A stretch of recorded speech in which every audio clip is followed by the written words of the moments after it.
તો ગુજરાતમાં આજે માવઠાની આગાહી છે અને હવામાન વિભાગ તેમજ હવામાન નિષ્ણાતોએ રાજ્યના અનેક જિલ્લામાં વરસાદની સંભાવના વ્યક્ત કરી છે। વેસ્ટર્ન ડિસ્ટર્બન્સ અને વરસાદી ટ્રફ આ બે સિસ્ટમના કારણે રાજ્યમાં કમોસમી વરસાદની શક્યતા છે।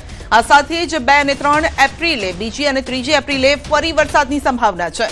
તો હવામાન વિભાગ દ્વારા જણાવવામાં આવ્યું છે કે આગામી 4 દિવસ માટે 2 થી 3 ડિગ્રીનો ઘટાડો થઈ શકે છે। 30 થી 40 કિલોમીટરની ઝડપે પવન ફૂંકાઈ શકે છે।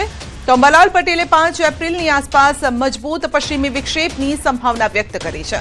આ પશ્ચિમી વિક્ષેપની અસર 8 થી 16 એપ્રિલ સુધી રહેવાની શક્યતા છે।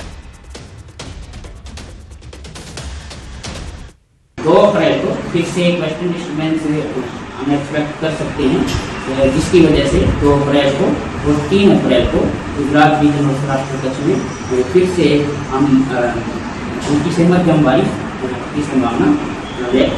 तारीख 28 સુધી લગભગ ઉત્તર ભારતમાં આ સિસ્ટમ પ્રવેશ કરશે અને ધીરે ધીરે 29, 30 અને ત્યારબાદ એપ્રિલ 3 તારીખ સુધીમાં આ સિસ્ટમ મજબૂત સિસ્ટમની અસર થશે।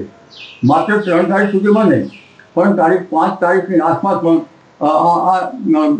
એક પશ્ચિમ વિક્ષોભ લગભગ એપ્રિલમાં આવી રહ્યો છે।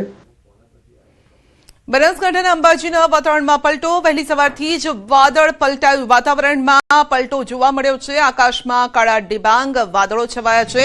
સૂર્યદેવ પણ વાદળોમાં સંતાઈ ગયા છે અને વરસાદી માહોલ જોવા મળ્યો છે। હળવા વરસાદી ઝાપટાની પણ શરૂઆત થઈ। અંબાજી પંથકમાં હળવા વરસાદી ઝાપટાની શરૂઆત થઈ હતી। ભર ઉનાળે વરસાદ અને ચોમાસાનો માહોલ છે। વાતાવરણમાં ઠંડક ફેલાઈ છે। ગરમીથી આંશિક રાહત મળી છે।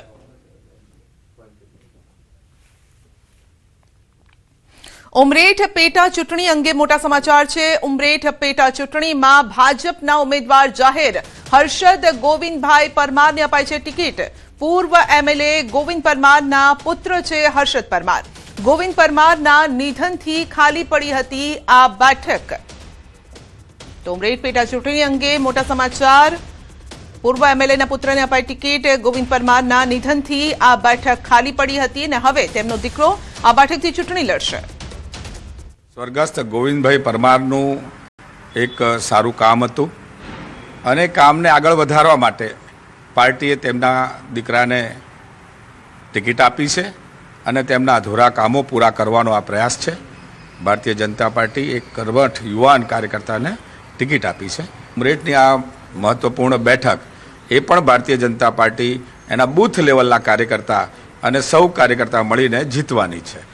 ઉમરેઠમાં ખૂબ જંગી લીડ થી અને અમે ખાસ કરીને ગઈ વખત મળેલી જે લીડ હતી એના કરતાં પણ વધુ મતથી ભારતીય જનતા પાર્ટીના ઉમેદવારની જીત નિશ્ચિત છે। વધુ અપડેટ મેળવીશું સંવાદદાતા જનક પાસેથી। જી જનક, આ બેઠક દરેક પાર્ટી માટે અગત્યની મનાય છે, પરંતુ પહેલો સવાલ તો એ છે કે હર્ષદભાઈની જે પસંદગી કરવામાં આવી છે, શું પિતાનો વારસો તે સાચવી શકશે?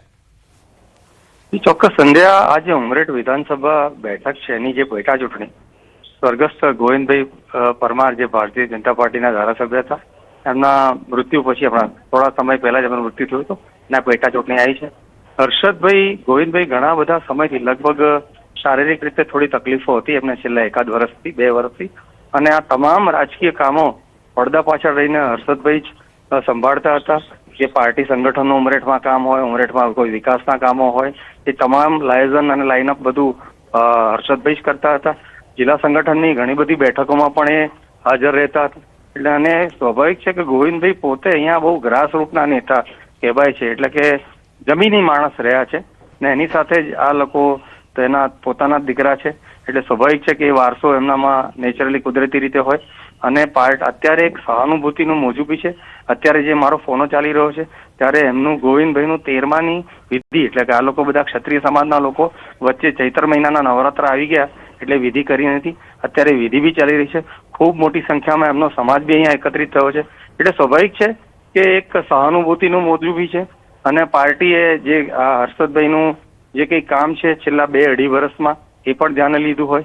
અને બીજી મહત્વની વાત એ છે કે સમગ્ર ઉમરેઠ વિધાનસભા બેઠક એ ઠાકોર ક્ષત્રિય સમાજનો ખૂબ મોટો મતદાર છે। કુલ મતદારોમાં લગભગ 54 થી 55% ઠાકોર ક્ષત્રિય સમાજના લોકો અહીંયા છે, એટલે એ એક જ્ઞાતિગત સમીકરણ પણ છે. બીજું, ઉમરેઠમાં આખી વિધાનસભા વિસ્તારમાં સ્થાનિક બીજા અન્ય જ્ઞાતિઓ સાથે બી ગોવિંદભાઈનું જે ટ્યુનિંગ છે, જે કઈ સંબંધો રહ્યા છે તે ખૂબ સારા રહ્યા છે. ગોવિંદભાઈના નજીકના બી અલગ અલગ જ્ઞાતિના લોકો બધા એમની સાથે ખૂબ નજીકથી સંકળાયેલા છે. અને ગોવિંદભાઈ એક ગ્રાસ રૂટનો માણસ છે. એ ચિખોદરા એમનું જે નિવાસસ્થાન છે એ જ્યારે વિધાનસભા ના હોય તો એ ઘેર ખુરશી નાખીને બેઠેલા જ હોય. અમે ઘણી બધી વખત એમને રૂબરૂ બી મળ્યા છે અને 5-10 લોકો એમને મળવા આવતા જ હોય છે. એટલે સ્વાભાવિક છે આ બધી વસ્તુઓ ભેગી થાય એટલે સ્વાભાવિક છે કે એના પુત્રને ટિકિટ આપે પાર્ટી અને એનો લાભ બી પાર્ટીને ચોક્કસ થશે, એવું અમારું બહુ સ્પષ્ટ માનવું છે. જી સંજય. જી, આપનો આભાર.